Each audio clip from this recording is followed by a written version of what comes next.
You've been anxious to learn about renal clearance, so here we go.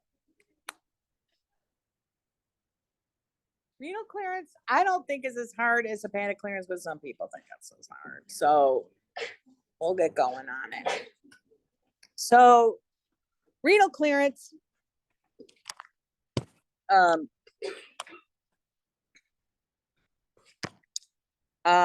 is kind of our final idea here on all the physiologic systems that determine drug concentrations in the body and how we use them. So usually we assume that total body clearance is hepatic clearance plus renal clearance. That's not always true. There's other ways drugs can be cleared, but for the simplicity in this course, we're going to assume that. So renal clearance is going to be the fraction excreted unchanged in the urine. So the fraction of drug that's given that ends up as the parent drug in the urine had to just be peed out. So that's our fraction that's eliminated by the kidneys. And we multiply that times total body clearance and we'll get renal clearance. All right. So your renal blood flow is about 20 to 25% of cardiac output. Cardiac output is 1.2 to 1.5 liters per minute as in normal patients. And the renal plasma flow, which is just adjusted for plasma versus blood, is about 0.66 to 0.83 liters per minute because it's about, in the 50s, your hematocrit. And your glomerular filtration rate, which we'll be talking about a lot, is 10% of your renal blood flow. So we usually say it's around 125 mils per minute in a normal patient, between 100 and 125 mils per minute. That can be calculated from the renal blood flow. So what we've got as far as blood coming into the kidneys, as far as the glomerular filtration rate, which actually is a clearance, right? It's liters per time, is 10% of renal blood flow. Now, what we've got in the kidneys are 3 different clearance processes. As drug comes into the kidney, it comes in through the glomerulus, right? Y'all remember that? What does the glomerulus do? Do you remember? Why do we have the glomerulus? You're all so shy. I know you're smart. So tell me why. Why do we have a glomerulus? There's probably lots of reasons, but from a pharmacokinetic standpoint, what I think about is it's a filter to make sure only the stuff that we want to get into the kidney gets into the kidney. And the big thing that it's keeping out are proteins, right? Proteins are really hard for the body to make. Takes a lot of energy, a lot of resources to make proteins. So what we don't want is for us to be peeing out the proteins all day that we've been working hard to make. Proteins, again, have a large molecular weight. So it's a filter that protein should not go into the kidneys. So again, when we talk about plasma protein binding, if a drug is bound to a protein, will it get filtered into the kidneys? If your glomerulus is intact. It shouldn't, right? So only free drug is going to be able to get filtered into the kidney to begin with, right? If the drug is bound, it shouldn't get into the kidneys unless you have significant kidney disease.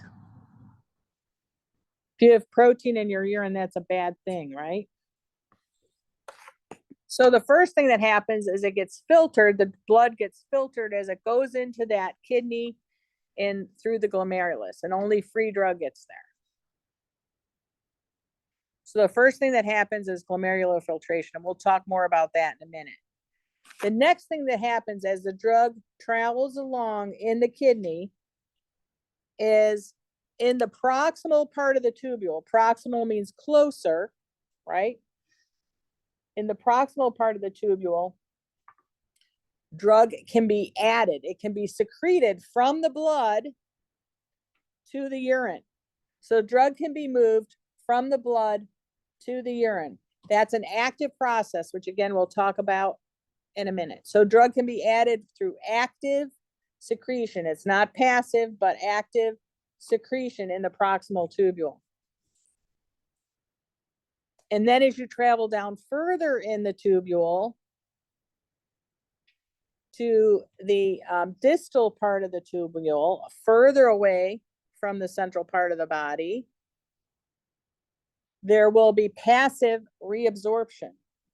Passive reabsorption. So those are the three processes: glomerular filtration, active secretion,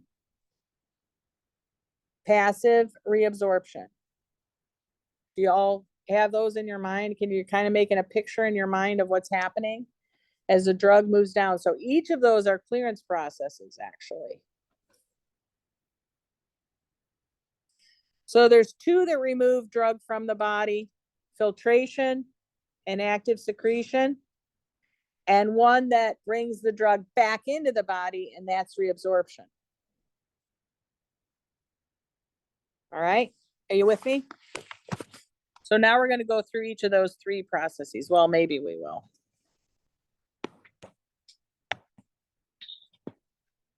So filtration and secretion will add to the renal clearance, and then the fraction that it, 1 minus the fraction reabsorbed, which is the fraction that's left, will also affect your renal clearance. So this is my picture. I don't know how good it is, but I drew this little thing that I thought helped me a little bit. So we have renal plasma flow, 700 mils per minute, and 125 mils per minute is our GFR, right? So you're going to go through the glomerulus, and this is called your filtration. Then when you get to the proximal tubule, you've got active secretion coming from the blood, because there's blood that surrounds this tubule, and you've got active secretion into the proximal tubule. And then as you travel down all these arrows out, what's the main, what is one of the main purposes of the kidney? There's a ton, but one of the main purposes of the kidney is to reabsorb water, right? Because our GFR is 125 mils per minute. So 125, let's see, this is a 2-hour class, 125 times 120 minutes. That means you're gonna secrete 15 liters of water. If you didn't reabsorb water, you would have 15. We would not be meeting here, would we? If your kidneys weren't working well, because you've got to pee out 15 liters in the 2 hours that we're sitting here, right? So what's happening big time? Does anybody know what normal urine output is? It's about 1 to 2 mils per minute. So what's coming in is 120, 125 mils per minute. What's going out is 1 to 2 mils per minute. So you've got big time water reabsorption. You're concentrating things down, aren't you? Because what would happen if we were peeing out 15 liters during this class? We'd also need to be drinking 15 liters. Yeah. This would be extremely inefficient, wouldn't it? So the water reabsorption is a big deal. Don't you think the more you learn about your body, the more amazing and perfect it is in so many ways, and you just have to be surprised how many things go right? I mean, the days that things aren't going right is annoying, but most of the time, a million things are going right. It's exciting and fabulous. We have fabulous bodies. Anyway, big time water reabsorption. All right. And then finally you go out into the bladder and out the door, right? So those are the three processes. So all drugs get filtered whether they want to or not. That's a passive thing. It's like going through a filter. They don't get a choice. Every drug gets filtered. Now, that doesn't mean that they all end up in the kidneys, because if you're highly protein bound, not much of it ends up in the kidneys, right? Because it's bound to protein. Then either drugs are predominantly secreted or predominantly reabsorbed. So we've got both secretion and reabsorption happening. You can have both happening. You can have one or the other happening. Now let's think about this for a minute. If drugs once, well, we'll come back to this because I want to talk about filtration first. Okay, filtration clearance. So like I said, all drugs are cleared, and remember, clearance is equal to Q times E. The blood flow to the glomerulus is GFR, right? 125 mils per minute. E is the unbound fraction. Only free drug can be cleared. So the filtration clearance is GFR times fraction unbound. Does everybody buy that? Q is GFR. E is only unbound drug is going to be cleared. Does that make sense to you? It's passive. You don't have any choice. It's restrictive. This is by definition restrictive clearance, right? Restricted to only free drug. And all drugs get filtered. So filtration clearance, pretty simple. GFR times fraction unbound. So here's your glomerulus. I'm a great artist. Drug comes in here. Your filtration clearance is GFR, blood flow to the glomerulus times your fraction unbound, and that's your glomerular filtration clearance. All right, you with me? Questions? Tubular secretion. Tubular secretion, again, all drug is Q times E.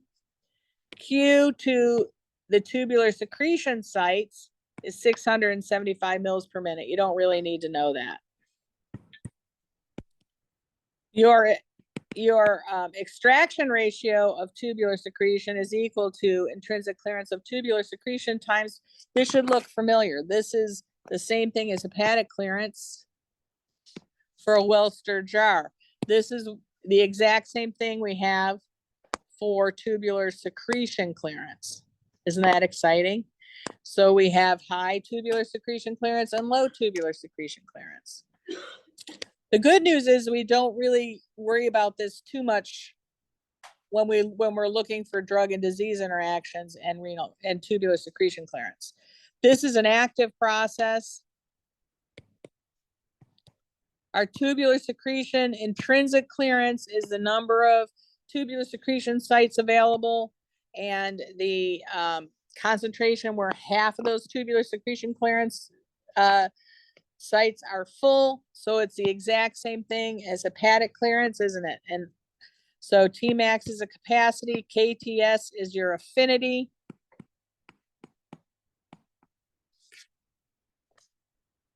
All right, just like hepatic clearance. But what I really want you to focus on for tubular secretion sites is whether it's an acid or a base. The tubular secretion sites, the active process. So think about it again. So as you're coming down, big time water reabsorption.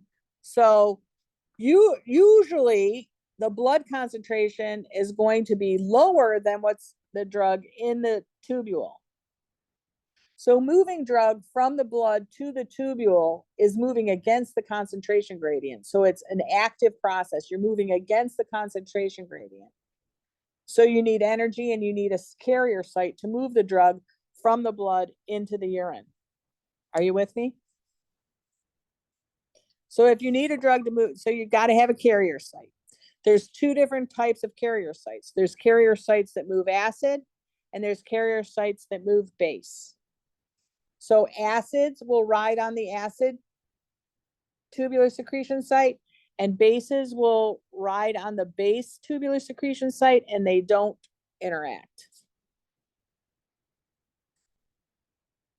So what this means is for competition, acids will compete with acids and bases will compete with bases.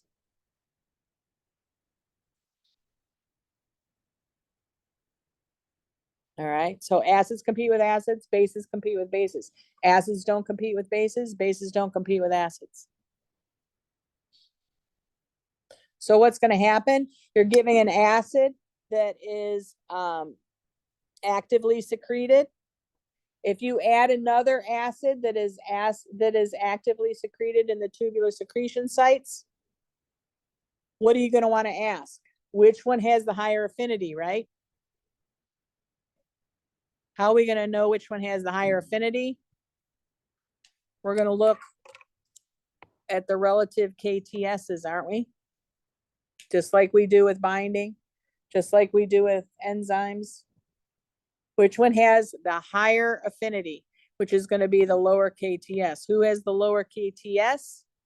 That will win the love triangle, and that drug will get the ride into the urine. The drug with the lesser affinity will be left in the blood. Does that make sense? But only acids with acids and bases with bases.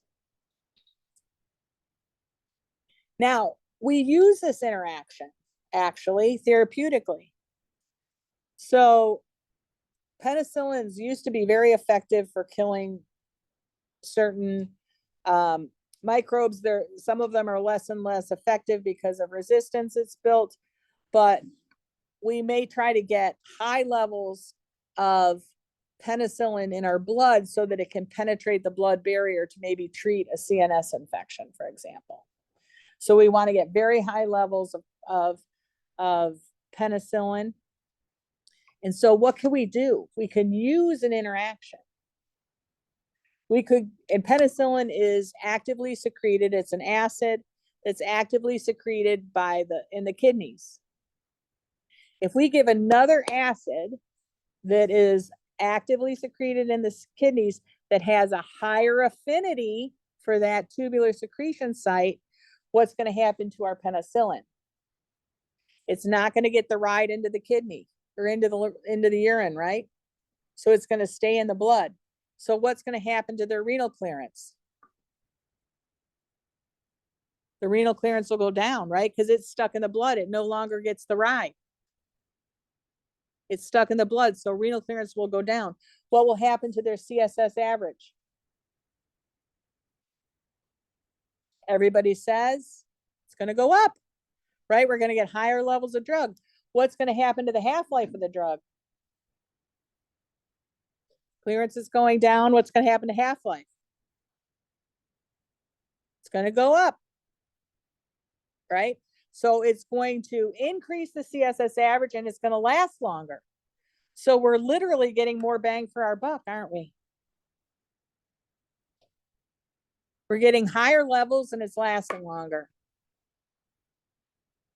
by purposefully inhibiting the clearance of the drug by blocking active tubular secretion by using another drug. The drug that we use is probenecid for that.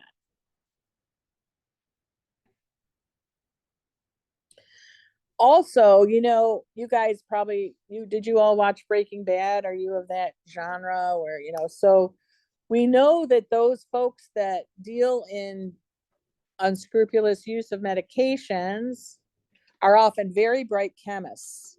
Yeah. They also use this.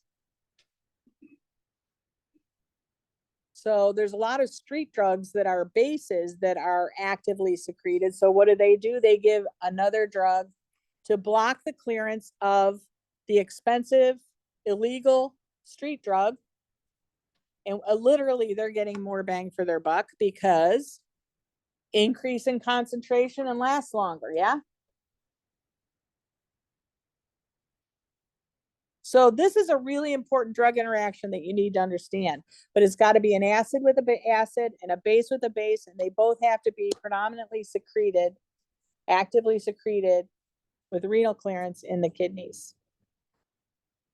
This is an important drug interaction that you will come across again and again, that you either can use or you need to react to, so as your patient doesn't get either toxic or subtherapeutic because of adding or subtracting competing drugs for tubular secretion. That's what I want you to focus on for tubular secretion, is that competition. Does that make sense to everybody? Good. Tubular reabsorption. So we're trapped. So first thing, you get filtered if you're free. You get into through the glomerulus into the renal tubule. Water is being reabsorbed like mad. Reabsorbed. Then we have active secretion of the drug being moved from the blood into the urine against a concentration gradient. And then as you move further down, more drug reabsorbed. And so you have a very concentrated urine, right? The concentration of drug in the urine. And then you can have passive reabsorption. It's just across the fatty membrane back into the blood. It's a passive diffusion. So what has to happen? It has to be unionized, unbound, which it is because it wouldn't have made it into the kidneys otherwise. It has to be unionized. Now that can change because what happens if the pH of the urine changes?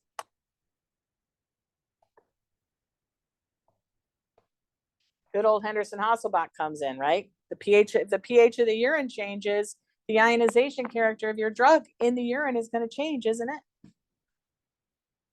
What form does the drug have to be in to be reabsorbed? Ionized or unionized?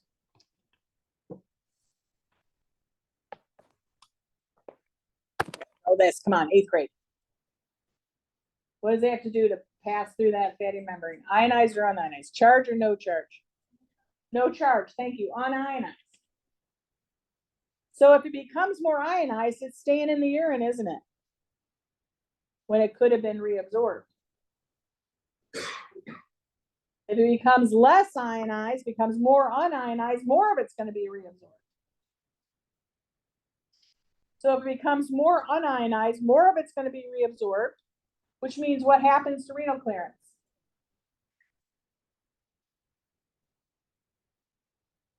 If more of it's reabsorbed, what's going to happen to renal clearance?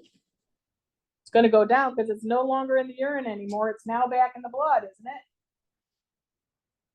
So if you enhance reabsorption by making it more unionized, you're going to decrease renal clearance, which is going to increase CSS average and extend half-life, right? And vice versa. If you make the drug more ionized, it's going to now stay in the blood. More of it's going to stay in the blood. You're going to block reabsorption, which means your renal clearance will increase, yes? Isn't this exciting, all these things that can happen that we now know about?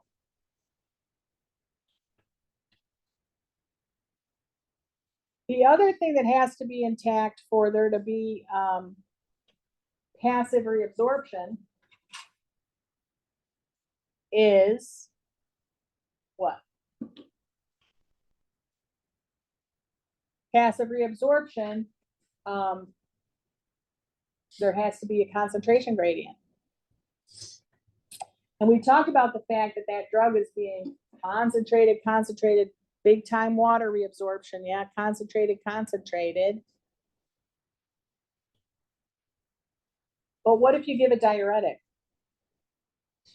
What if you give an osmotic diuretic?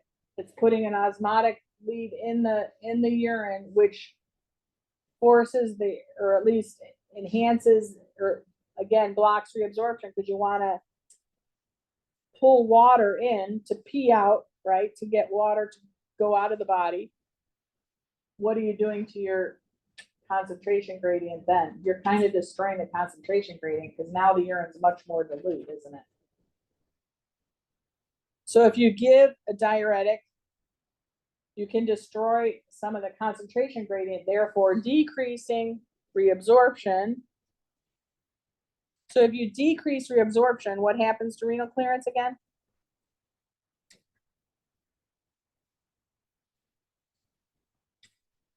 Yeah, if you're putting it more in the urine, blocking reabsorption, the renal clearance will increase, won't it? Your half-life will go down. Your concentration total will go down. Right? There's a lot of thinking involved in this. I don't think it's hard, but you do have to think through every step. Okay, and there's lots of stuff that can happen. So reabsorption is passive. There's no energy required. It just is a passive diffusion. So lipophilicity, which I don't think will change. Ionization character changes though, doesn't it? Depending on changes in the pH of the urine. And concentration gradient can change because of either adding or subtracting diuretics. So that can change the reabsorption clearance. So now I want to go back to how do we know if a drug is going to be predominantly secreted or reabsorbed? Don't look at this slide for a minute, but think with me. If the filtration clearance coming into the kidney is higher than what actually makes it out, or the renal clearance, if the filtration clearance is higher than what actually makes it out, the renal clearance, which one is happening? Which one is a predominant process? Secretion or reabsorption? What's coming in is more. So let's say our filtration clearance is 96 liters per minute. And what's going out is 30 mils per minute. What's the predominant process here? Is that what I said the first time? But I gave numbers. So what's happening? Is it predominantly secretion or predominantly reabsorption?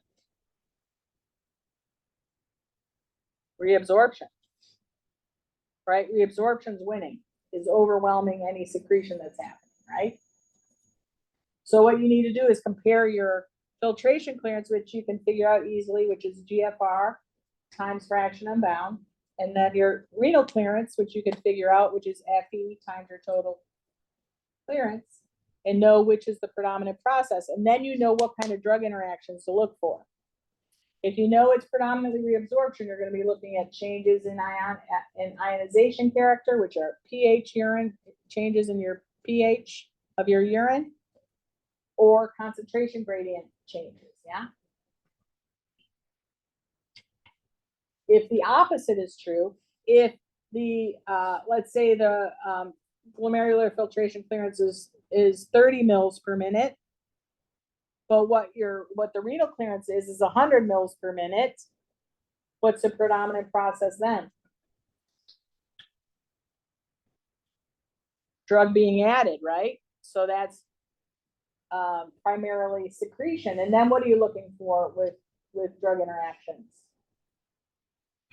Well, then you look, is it an acid or a base? If it's an acid, you're looking for another acid that's being predominantly secreted as well, that has a lower KTS, right? So it has a higher affinity. That either being added or subtracted. Okay, so that's what we're going to be working on starting tomorrow.